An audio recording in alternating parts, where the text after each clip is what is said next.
Hi, I'm Shelley, and I'm coming to you on a cold and sort of sunny Tuesday morning to talk about some of my plans for a new quilt that I've got in the works.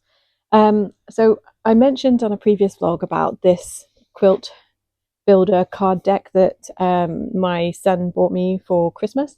And I've been playing around with this and using the cards. So one of the things that I've discovered is that you can put the cards together and it will show you what the pattern will look like. So I went through a few different iterations and I've got some pictures of what I was doing that I can show you, putting various blocks together, seeing what they look like.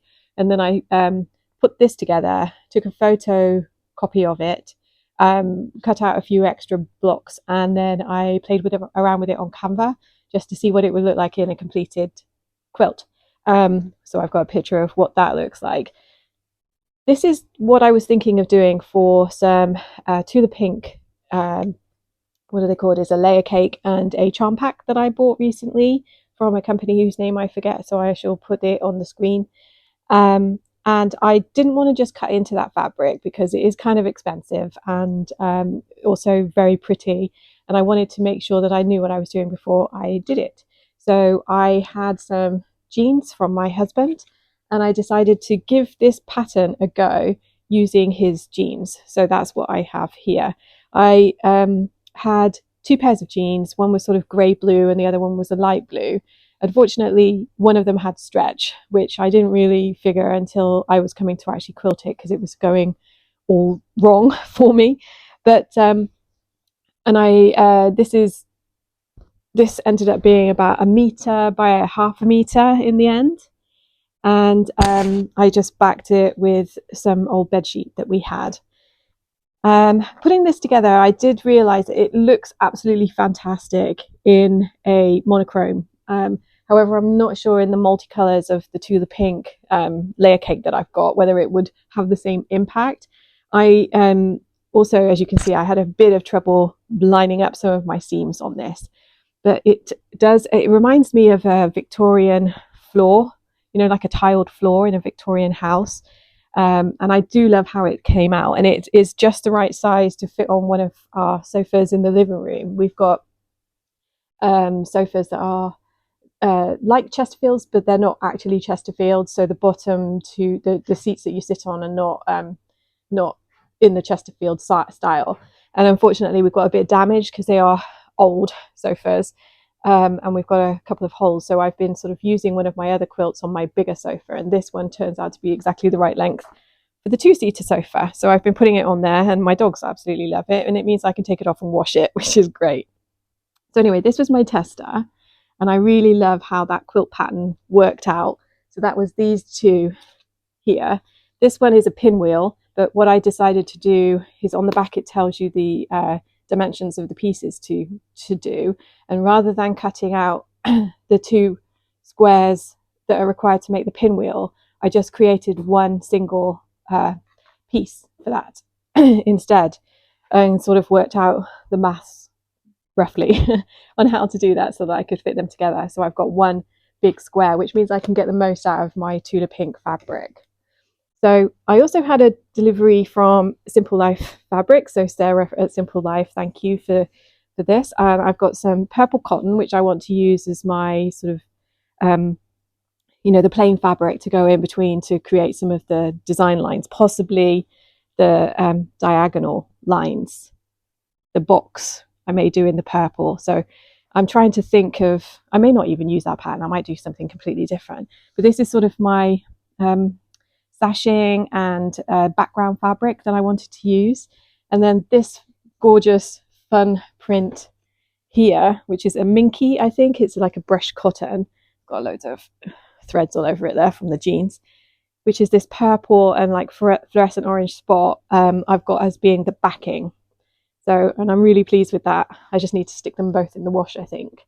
And then this is the To the Pink. Again, I can't remember what name of the, I think it's Untamed, but I might be wrong. So this is the charm pack for the To the Pink pieces. This is only half of it. So you get two of each design in the charm pack, which are 5-inch squares. And then in the 10-inch, we've got all of these. So there's lots of different designs. I'm trying to be careful with it because I've been playing around with it so much that it's getting a little bit frayed. So lots and lots of different patterns. And I've been trying to play around to sort of determine if I've got lights and darks and how I can fit them together. And I've been really overthinking it, quite frankly. But I do think that it goes really nice with this and with the purple as the sort of backing, or you know, the sashing sort of colours. So I'm quite pleased with how that's all working out. So again, we've got like this and lots of purples, lots of brights and fluorescents. I don't know how you're supposed to wash the charm packs because it's just going to end up so frayed. So I don't want to wash this, which makes me wonder if I should wash any of it and just let it all shrink at the same sort of state, basically. But these are my plans for the coming weeks, is to come up with if it's not this, I wanted to basically just find something that was going to utilize the pattern as much as possible without breaking it up too much. Whether I use this and how I put it together. But those are my plans for my next quilt. And like I say, this is sort of how that design worked out in a tester. I really like how it looks in the monochrome, but again, I'm not really sure how that's going to look in a proper piece. But it's very solid in denim. It's worth giving it a go. It was very difficult for me to line up seams because it is quite bulky. And when I came to I was just doing some basic straight line quilting, I did find that one of them, the darker coloured jeans, because it was stretchy denim, it was pulling quite a bit. And I just self-bound it with the backing that I've put in there. So yeah, so that's perfect. And then I've got a picture of it on my sofa as well of what it looks like. And I'm really happy with how it came out. And using these is really good fun. So I may well be doing this because I do like how that comes together. But again, there's so many options in here. I'm having great fun playing around with it. So yeah, so these are the sort of additional pieces. I was thinking of these ones, so the stars. I still like that one. Could be like the cornerstone or something. I don't know. But yeah, I was very excited to receive these fabrics in the post today so that I can get started. But I am rethinking about whether I wash them and just put it together and then wash it all together and it all shrinks at the same speed, basically. I think that's probably the best option. So using these cards is interesting because they don't sort of explain how to put it together. So they tell you how many of each you need to cut, and you do cut triangles. And the way I've sort of experienced quilting so far is that you create half square triangles rather than creating a triangle and then putting another piece on top. So it is kind of interesting. This one, especially when you were creating, I don't know if you can see there, that those corner pieces, you have to create that shape, and I didn't know how to do that. So what I was doing was creating this and then the smaller half square or triangle, and finding the center and attaching it. I wish I'd taken a video or a picture actually. So I was putting those two pieces together, so the triangle on top of this in the center, and then I was cutting it, the edges, after I had sewn it together. Whether that's the right way to do it, I don't know, but it worked out in the end. And my maths for figuring out how to do a single square instead of the pinwheel seemed to work out, and I kind of just guesstimated it.